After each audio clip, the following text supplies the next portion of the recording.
Bonjour, toujours dans le cadre du premier chapitre de la quatrième unité, à propos de la formation des chaînes de montagnes récentes et les relations avec la tectonique des plaques et les déformations tectoniques qui les accompagnent. Aujourd'hui, on va entamer la quatrième partie. Précédemment, on a fait des rappels, on a étudié les trois types de déformations tectoniques et on a fait la première partie des chaînes de subduction. Dans la vidéo d'aujourd'hui, on va voir la deuxième partie des chaînes de subduction. Et je rappelle comme d'habitude que vous trouverez le lien vers le format PDF du cours sur la barre d'infos. Dans la vidéo précédente, on avait commencé les chaînes de subduction, comme exemple la cordillère des Andes. Alors on avait commencé par les caractéristiques structurales et géophysiques. Donc on avait localisé cette chaîne de montagne. On avait dit qu'elle se trouve au niveau de l'Amérique du Sud. Et on a donc vu les caractéristiques géophysiques. On avait dit donc qu'au niveau de cette zone de subduction, on trouve des foyers de séisme et on trouve des anomalies au niveau des isothermes, des anomalies thermiques.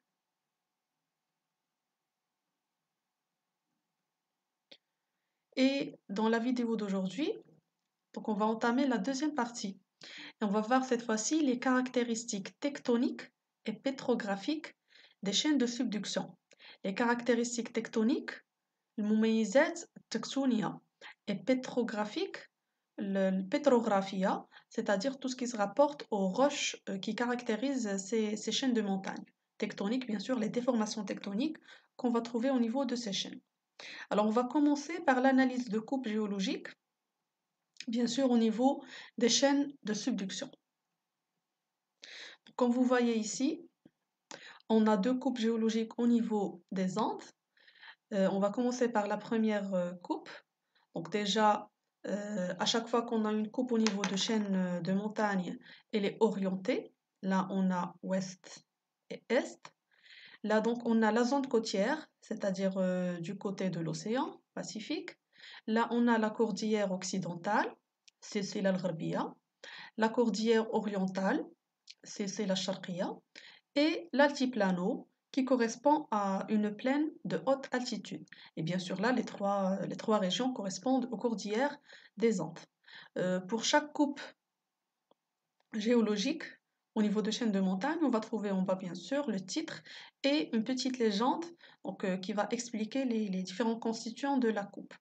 Alors, le premier type de caractéristiques qu'on doit prélever, ce sont les caractéristiques tectoniques. Et là, donc, en se basant sur la légende, on voit par exemple que là, ces traits, ça correspond aux failles inverses. Et en cherchant au niveau de la coupe, on voit qu'il y a une série de failles inverses. Donc, ce sont les traits que vous voyez ici en noir. Donc, une série de failles inverses au niveau de ces chaînes de montagne, en plus, bien sûr, de plis de grande amplitude. Voilà donc des plis et des failles. Alors, ces plis et ces failles, pour les chaînes de subduction, on va dire que ce sont des structures en éventail. Donc, ces structures en éventail, ce sont des structures qui caractérisent les chaînes de subduction.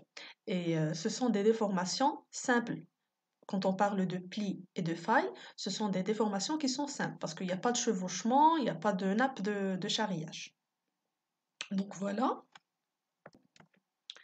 La deuxième caractéristique tectonique qu'on va prélever au niveau de ces deux coupes, c'est la structure que vous voyez ici en jaune qui correspond au prisme d'accrétion. Donc ce prisme d'accrétion, ça correspond à des sédiments océaniques, rawasib muhitiya, qui seront rabotés ici à l'avant de la plaque chevauchante et ces sédiments, vu leur densité qui n'est pas importante, ils ne vont pas passer dans la subduction, c'est-à-dire qu'ils ne vont pas s'enfoncer avec la plaque océanique en bas. On va voir une vidéo rapidement pour expliquer comment se forme ce prisme d'accrétion. Donc là, on est en face d'une zone de subduction. On a la plaque océanique qui est en train de s'enfoncer sous la plaque continentale. Sauf que la petite couche que vous voyez ici en jaune, ça correspond aux sédiments marins, aux sédiments océaniques. Et donc, vu leur densité, comme on a dit précédemment, ils vont pas passer dans la subduction, mais ils vont s'accumuler à ce niveau. Et c'est ce qui va donner une forme de prisme et qu'on va appeler prisme d'accrétion. Et comme vous voyez, au fur et à mesure que la plaque océanique s'enfonce, ici, la croûte continentale, elle s'épaissit. Et donc, c'est ce qui conduit à l'apparition de chaînes de montagnes. Donc voilà, la croûte continentale à ce niveau, qui va produire bien sûr des chaînes de montagnes. Vous pouvez voir l'épaisseur, comment elle est devenue. Voilà, on peut la comparer avec cette partie-là. Et là, donc, en avant de la croûte continentale, on va trouver le prisme d'accrétion. Et bien sûr, la nature des roches qu'on va trouver ici par la suite, ce sont des roches sédimentaires océaniques. Et puis, on voit également les caractéristiques tectoniques qu'on a citées précédemment, les failles inverses et les plis au niveau de la croûte continentale. Et là donc, pour garder une trace sur vos polycopiés du prisme d'accrétion, donc vous allez trouver en bas un petit schéma qui récapitule les étapes de formation du prisme d'accrétion. Donc voilà, on a ici la plaque océanique plongeante, on a ici la plaque chevauchante, ton zéro, et donc et là, bien sûr, en dessus de la plaque plongeante, on a les sédiments océaniques, et là donc, ton 1, la plaque océanique est en train de s'enfoncer et on voit l'accumulation des sédiments à l'avant de la plaque chevauchante et donc formation du prisme d'accrétion, avec sa définition bien sûr. Euh, Maintenant, on passe aux deuxièmes caractéristiques. On va prélever les caractéristiques cette fois-ci pétrographiques. Et quand on parle de caractéristiques pétrographiques, c'est tout ce qui se rapporte aux roches qu'on va rencontrer dans cette région. Alors là, toujours au niveau de la légende, vous avez les différents types de roches qui se trouvent au niveau de la chaîne des Andes. Donc on a là par exemple en brun le socle ancien, ici en bas. On a les terrains primaires, on a ici en jaune le Crétacé inférieur, ici les sédiments du Crétacé supérieur. Donc là, quand on parle de Crétacé supérieur, inférieur, terrain primaire, etc., donc ce sont les ères qui ont régné sur Terre il y a des millions d'années, les ères anciennes. Alors là, on va pas s'intéresser à tous ces types de roches. Il y a des roches qui vont caractériser chaque type de chaîne de montagne. Parce que là, on est en train d'étudier le premier type de chaîne, qui sont les chaînes de subduction. Par la suite, on aura deux autres types de chaînes. Donc, les roches qui vont caractériser les chaînes de subduction, ce sont les roches que vous voyez à ce niveau-là. Là, vous voyez des volcans. Et là, donc, quand on parle de volcans, on parle de roches volcaniques. Le magma qui va sortir à travers le volcan, il va se solidifier à la surface pour donner des roches volcaniques. Voilà, et là dans la légende, en gris, on a un volcanisme andésitique. Andésitique, le magma qui va sortir à travers ce volcan va se solidifier pour donner une roche que nous allons appeler l'andésite. Voilà, donc une roche volcanique. Parfois, le magma qui monte vers la surface n'atteint pas toujours la surface. Du coup, il se trouve bloqué sous la surface et il va se solidifier justement à ce niveau, donc sous la surface. Et cette fois-ci, on ne va pas parler de roches volcaniques, mais de roches plutoniques, sohor plutonia. Et donc, elles auront un deuxième nom. Là, dans ce cas, on a les granodiorites.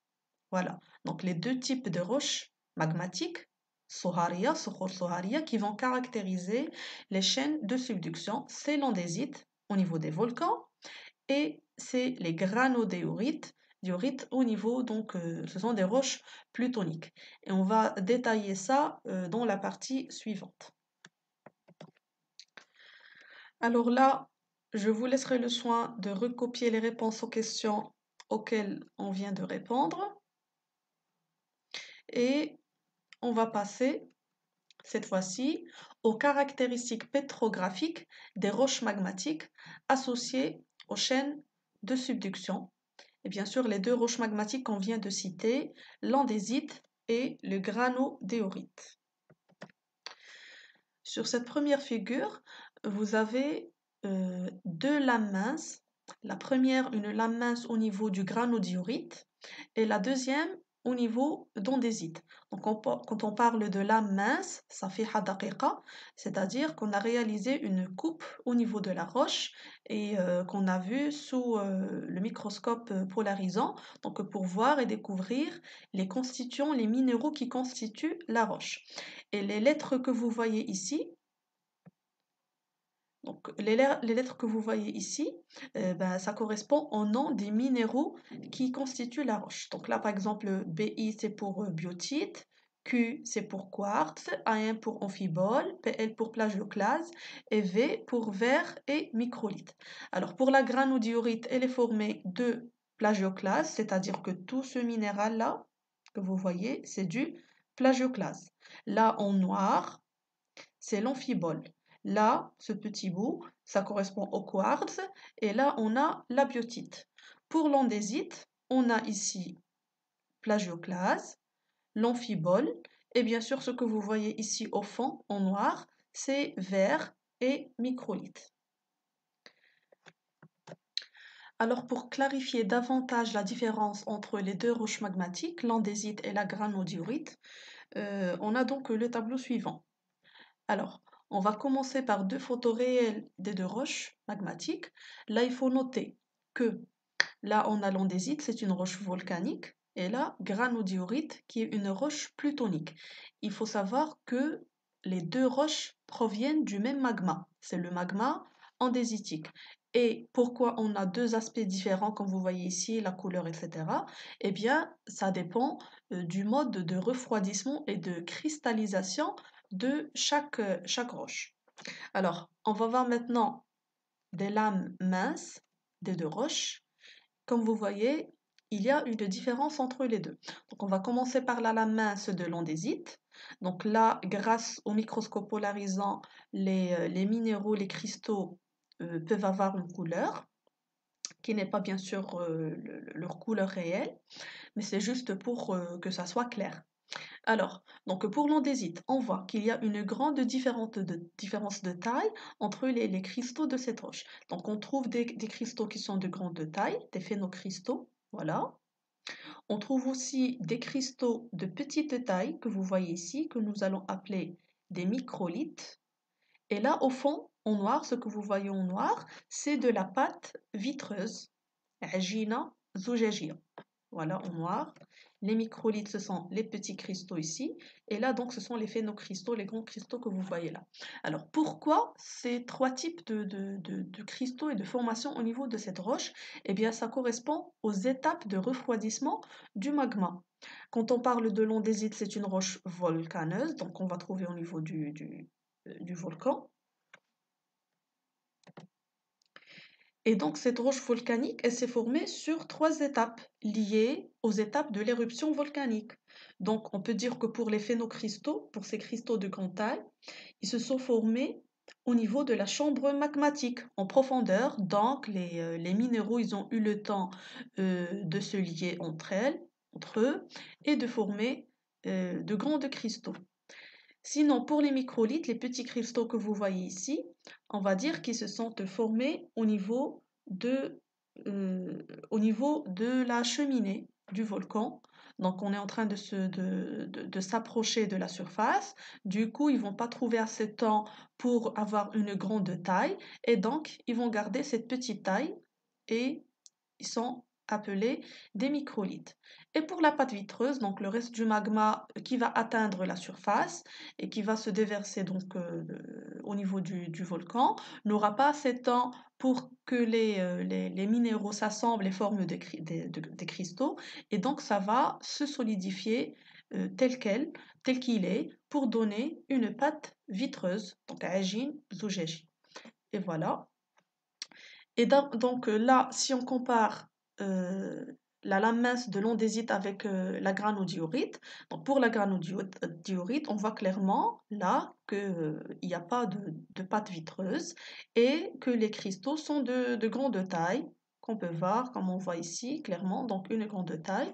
Et bien pourquoi? C'est une roche plutonique, c'est-à-dire que le magma a eu le temps de se refroidir près de la surface, euh, en profondeur, mais pas une grande profondeur, mais en tout cas, les cristaux ont trouvé le temps de se former. Et là, donc voilà. Du coup, à partir de ce qu'on vient de voir, à partir de ces deux la mince, on va dire que l'andésite a une structure comme roche, elle a une structure microlithique. Et ça provient bien sûr des microlithes qui caractérisent cette roche. Et elle est de type volcanique, c'est une roche volcanique. Par contre, la granodiorite a une structure grenue parce qu'on arrive à voir des cristaux de grande taille, euh, comme des grains, plus ou moins. Donc, la structure, elle est grenue. Et le type de la roche, elle est plutonique parce qu'elle est formée sous la surface. Donc là, après avoir comparé l'organisation et la composition minéralogique des deux roches, et après avoir fait le lien entre la structure de la roche et la vitesse de refroidissement, donc je vous laisserai le soin de recopier les réponses aux questions. Donc comme conclusion, on a fait la différence entre la roche plutonique, la granodiorite et l'andésite comme roche volcanique. Et la question qui se pose à la fin de cette partie, c'est quelle est l'origine du magma des zones de subduction? Le magma andésitique qui a donné naissance à ces deux roches, d'où est-ce qu'il provient? Donc on s'arrête ici et on va répondre à la question dans la prochaine vidéo.